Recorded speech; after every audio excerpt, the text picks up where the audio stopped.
Caríssimos irmãos, caríssimas irmãs, caríssimos internautas que nos acompanham, hoje nós estamos celebrando a quinta-feira da oitava da Páscoa e estamos vendo sobre o itinerário das aparições de Jesus após a sua ressurreição. Como nós sabemos, Jesus ressuscitou na madrugada do domingo. E a primeira pessoa para quem Jesus apareceu foi para Maria Madalena.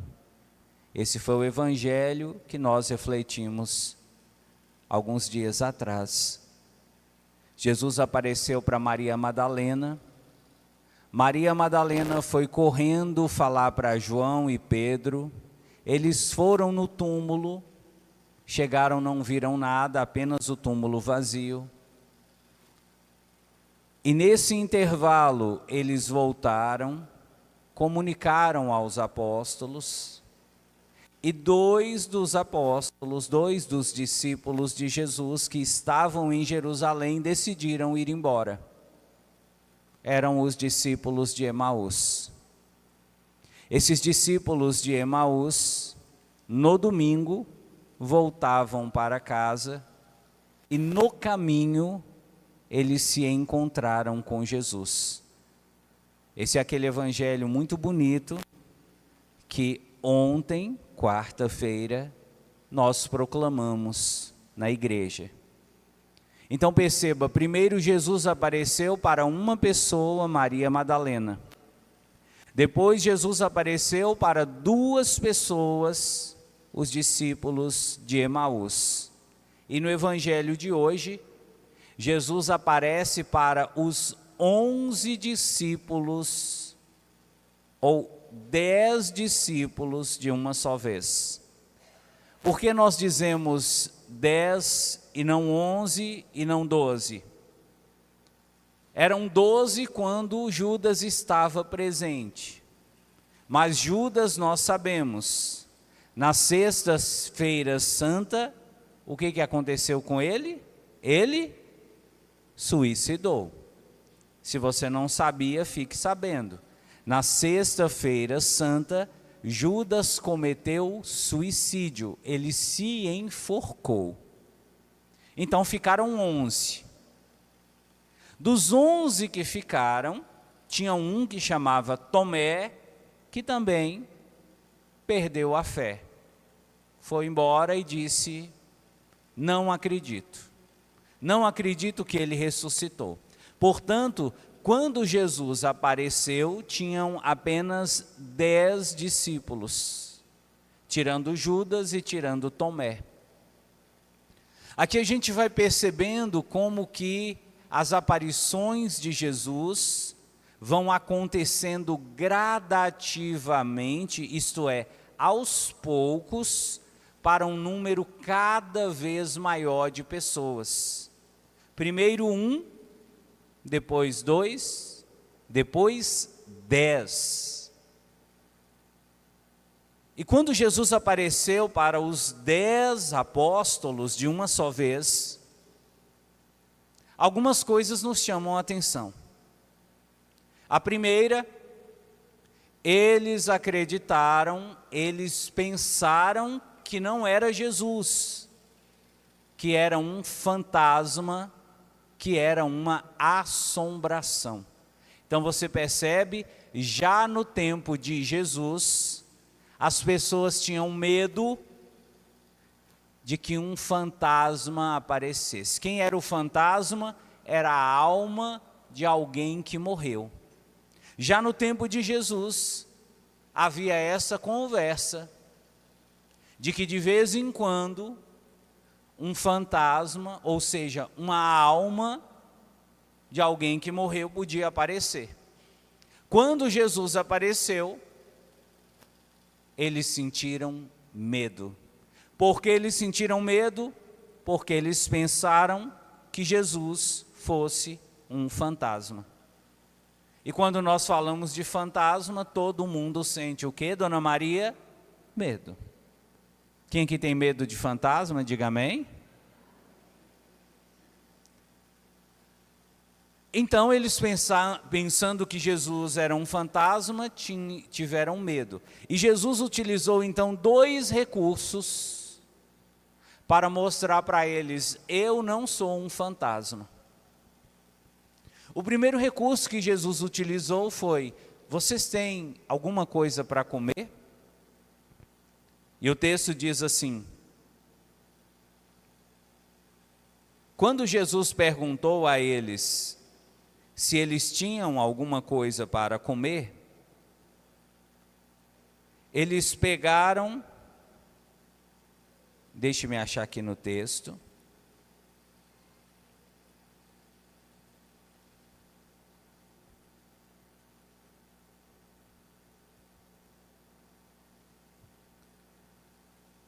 e deram para Jesus, versículo 42, Lucas 24, 42, deram para Jesus um pedaço de peixe assado. No domingo da Páscoa, quando Jesus apareceu, os discípulos comiam peixe assado. E Jesus pegou o peixe e começou a comer. Aí você diz: ô padre, será que Jesus estava com fome? Não, não é que Jesus estava com fome. É que Jesus queria mostrar para eles: veja, se eu fosse um espírito, se eu fosse uma alma, se eu fosse um fantasma, eu não conseguiria comer. Fantasma não come. Um fantasma é espírito, espírito não tem estômago, espírito não tem órgãos como nós que temos carne. Então Jesus pegou o peixe e comeu para mostrar para eles: eu sou de carne e osso. Mas veja, quando Jesus, conserta aqui para mim, quando Jesus falou através do peixe: eu sou de carne e osso, eles poderiam ficar com uma outra dúvida. E poderiam pensar: e se for, como nós dizemos hoje, um clone? E se for alguém parecido com Jesus que está tentando nos embromar? Porque hoje, eu não sei se você está percebendo, volta e meia surgem notícias de personalidades, de artistas e até de políticos que aparecem em público e muita gente diz: não é a pessoa, é um clone, é alguém disfarçado. Os discípulos poderiam pensar: e se for alguém muito parecido com Jesus? Talvez alguém que está sabendo que nós estamos muito fragilizados, alguém que está sabendo que ele falou que ia ressuscitar e essa pessoa decidiu pregar uma peça em nós. Talvez, pode ser. Apareceu no nosso meio, entrou e disse: sou eu, para nos enganar. Aí Jesus utilizou o segundo sinal, e esse segundo sinal foi a prova definitiva. Depois desse sinal, ninguém mais duvidou: é Jesus, ele ressuscitou.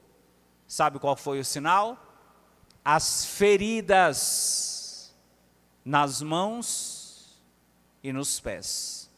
Perceba que a hora que Jesus apareceu para eles, Jesus disse assim: vede minhas mãos e os meus pés. E Jesus mostrou: olha minhas mãos, olha os meus pés, e mostrou os pés.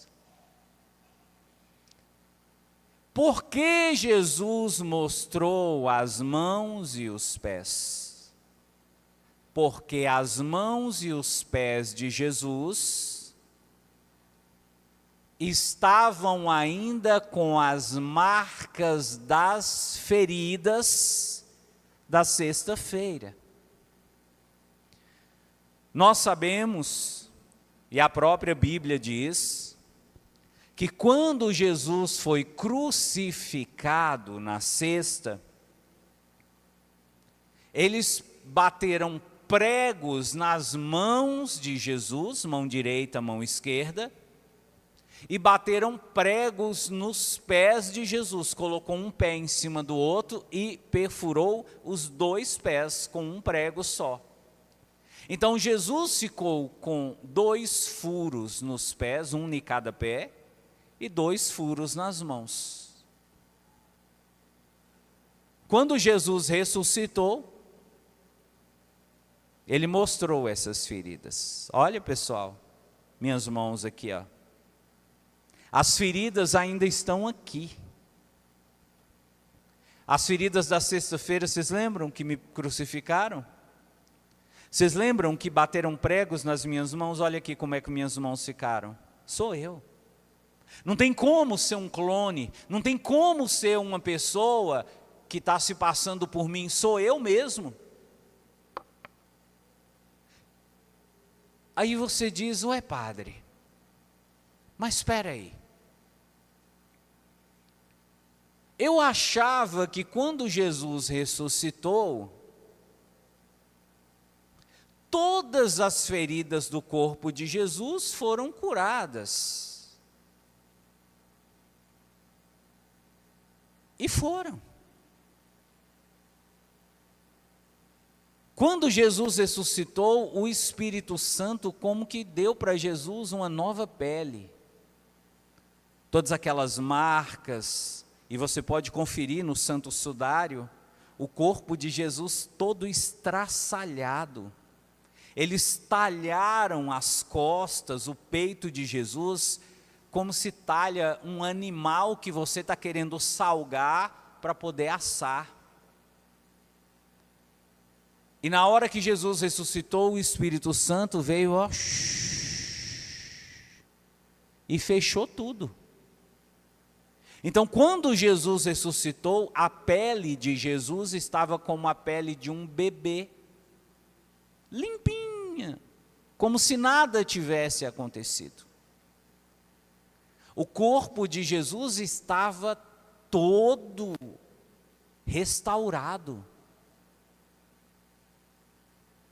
Mas as mãos, os pés e essa ferida do lado do peito continuou. Aí Dona Maria pergunta, ué padre, será por que só essas feridas que não fecharam? Será que foi uma falha do Espírito Santo? Será que o Espírito Santo não conseguiu fechar tudo e disse assim, nossa, essas feridas elas são muito profundas, nós não vamos conseguir fechá-las de uma hora para outra, vai demorar uns dias para elas fecharem. Resposta, claro que não, Dona Maria. O Espírito Santo, quando ressuscitou Jesus, fechou todas as feridas, inclusive as da cabeça, mas deixou essas 5, que Dona Maria chama de as 5 chagas de Cristo, com um propósito. Foi de propósito que o Espírito Santo fez isso. Foi para que servisse de prova que o mesmo Jesus que foi pregado na cruz era o Jesus que agora ressuscitou. Se o Espírito Santo tivesse fechado também essas feridas, muita gente poderia falar, ah lá, ó, não é ele não, é alguém parecido, é um clone, é um fake, é um substituto, é um dublê, ou como diz na internet, é um cosplay de Jesus. Mas quando viram as feridas, a carne viva nas 2 mãos, nos 2 pés, eles disseram, não tem outro jeito, é ele mesmo. Assim nós percebemos a perfeição de Deus até na ressurreição de Jesus. Deus utilizando as feridas de Jesus para identificá-lo diante dos seus discípulos. Isso mostra para nós que até das feridas que nós trazemos na nossa vida, Deus é capaz de tirar coisas boas para nós. Está aqui a prova de que até o mal que acontece com você, até das pancadas que você leva na vida, Deus consegue tirar algo positivo que vai servir para você lá na frente.